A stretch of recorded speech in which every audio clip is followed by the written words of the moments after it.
funds. The government clearly has no money. I mean, we're already, over the last 10 years, the national debt is now doubled under your guys' administration and watch. I mean, we need to protect these funds, and that's what we need to do. Now, there's a number of ways to do that, but one of them, and that's the only argument I'm making here, is that it's not to invest them into private accounts. Okay, now I have a two-pronged question for each of you. Mr. Esch, Congressman Kerry's campaign described you as a trust fund baby who's basically lived off your family. What in your life qualifies you to be in Congress? And Congressman Kerry, you've been in office 10 years now. During that time, we are now in the midst of what many believe is the greatest economic crisis since the Great Depression. This was on your watch. Why should voters give you 2 more years? Congressman? Thank you. And the economic crisis is one that requires leadership now.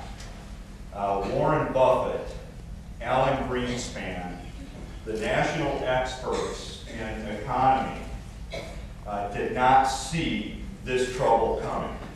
But yet my opponent wants to transfer all the blame now. What I think you need to look at, though, is how this came about, kind of do a forensics on this. And it started back in the late 80s when President Clinton, Barney Frank, and others wanted to, and Acorn, wanted the administration to force Fannie Mae and Freddie Mac to buy paper, the loans, mortgage loans, that were really risky.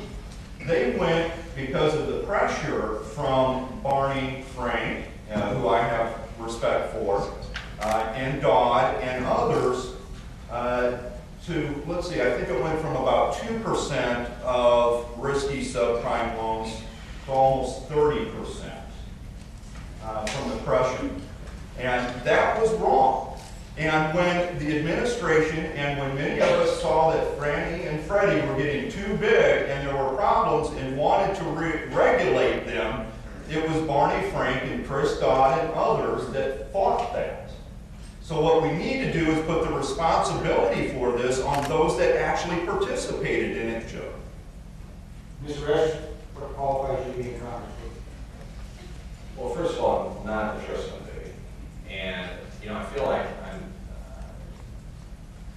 I've worked jobs all my life. I've waited tables, I've worked construction, paid my way through school. I have worked consistently since I got out of law school. And during that whole time, the last 10 years, I've had a side business with my brothers and sisters that my dad helped set up to do real estate on the side that's helped pay for a lot of things. And after the last election, I actually was trying to start a small energy ag company to build on top of that. And you know, I feel that I'm not going to apologize for trying to start a small business. That's the background of this country. And I think it's a lot of those experiences. It's having worked at the chamber, it's having worked with a number of nonprofits, and knowing this community about as well as anyone qualifies me to represent this community. I believe in Omaha, and I believe in the second district, and I believe we've got a lot to offer the rest of this country. I think that, and I saw it firsthand at working at the Omaha Chamber and working with the Bellevue Chamber here, we do a good job of putting our differences aside and coming together on issues and coming up with solutions that move this community forward. And we need a lot more of that in Washington. And it's that sort of experience and that sort of philosophy that I want to take out there. And Congressman Terry's right. There's a lot of people to blame in Washington right now, Democrats and Republicans alike. If you're an incumbent, you've got a lot of explaining to do of where this country's gone. And I'm going to go out there, I'm going to fight for us, and I'm going to work to change the system. Congressman Kerry? Yeah, we did the right thing in making sure that we helped stabilize our economy, and that's going to slowly and surely help even more. And those are tough votes to take. And I have a history of being able to take those tough votes.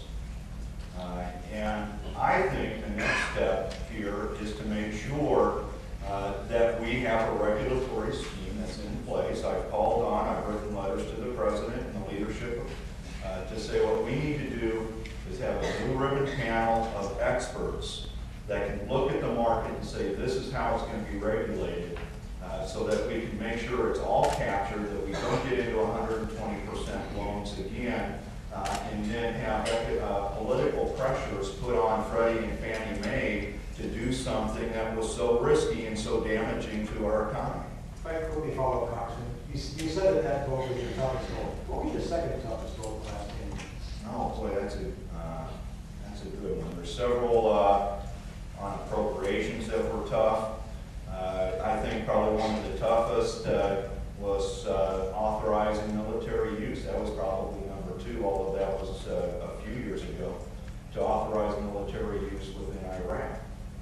At the time, I knew that we would be sending men and women into harm's way. Some maybe right here from Offutt Air Force Base. And that was gut-wrenching. But under the facts that were presented to us, there was at least some clarity that something had to be done there. So that was probably the other toughest vote. Mr. Esch, was that vote a mistake? I don't think authorizing the war in Iraq was the right idea. And granted, we have the benefit of hindsight, but if this war was about terrorism, the fight should have stayed in Afghanistan. We should have finished the job there. You know, after all these years since 9/11, so now 7 years passed, Bin Laden, Al-Qaeda is still at large. The men that plotted and carried out this attack against us are still at large. And we should be frustrated. We should be mad about that. Of all the money and the sacrifice that was made, and we still haven't finished the job that we set up to do. And I think by diverting the resources and time to Iraq, certainly was a detriment to that fight.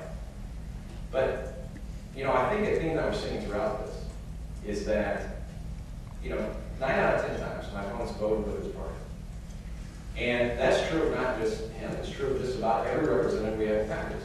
That they just go along with whatever the party leadership says, or whatever the special interest groups that pay to get them in office say to do. And I think that needs to change. And we need people who are going to be willing to stand up to the party.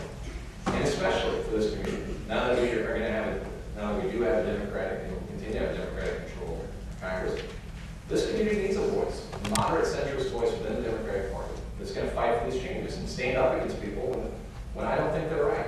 How about 30 seconds response to Congressman Terry? Well, I stand up for what's right for the people of Nebraska, and that's always my first choice. That's what I do. Jim, if you or someone like you was elected, your voting record is going to be 90% or better with your leadership because they add in all votes. So what it means is you would have to stop voting against procedural rules from your leadership. It means you wouldn't rename a post office. So 90% of the time you're going to be just because of the mechanisms of Congress. Chuck Hagel has a 94% or 93% record with his party too, but no one thinks of him as beholding. And that's why. I want to point out that just this year there's been 4 vetoes, President, of our bills that we've passed.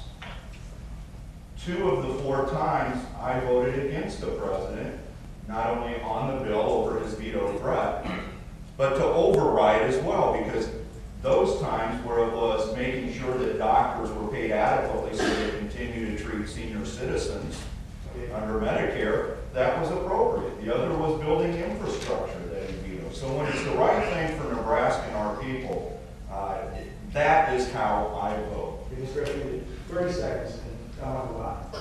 Well, I'm glad that you finally come around to voting against President Bush, but it's a little too late. I mean, you've had a record of support for everything. And we don't have to look any further than Ben Nelson. Ben Nelson doesn't vote 90% of the time with the Democratic Party. And there's a number of people, you know, and there's not enough people in the House that don't vote against their party, that aren't willing to work across the aisle and start getting things done. I mean, and I'm sorry, but you've been a lockstep voting member of the Republican Party all the way through, regardless of there's been good or bad policies throughout. I mean, you cannot say the last 8 years have been a success for this country. And you voted So, 2 years.